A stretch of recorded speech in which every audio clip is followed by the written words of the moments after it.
ఎందుకు వచ్చినావురా? ఎందుకు వచ్చినారు? 300 ఉన్నప్పుడు ఇంటికనే ఉండకపోయినావు, మరి ఎందుకు వచ్చినావు? రీఛార్జ్ మరి అదే వచ్చినందుకు పని చేయాలి. వాడు ఒక కుప్పట, ఇద్దరు కలిసి ఒక కుప్ప వేసుకుంటారా?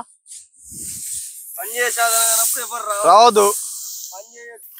ఎట్ట బతికేటోని ఇంటికాడనోని తెల్ల ఉన్న తెర్రగా నీళ్ళకి వస్తే ఏసీలలో బతికేటోని ఓన్కి ఎరికనే నా బాధ. తెల్ల ఉన్నా నేను కాకపోతే కలర్ పెట్టుకొని గీ పనికి వచ్చి చూడు చూడు ఎర్రేనట ఉన్నదెక్క ఎర్రే అది దేవుడు ఇచ్చిన కలర్, అది కృష్ణ కలర్ అన్నీ ఉండాలి. నల్ల ముఖం పెట్టుకొని వచ్చిండి నా పనికి ఆశ తమాష అనుకున్నాడు. ఇంట్లో ఏసీ ఇసుకుని అన్నాడట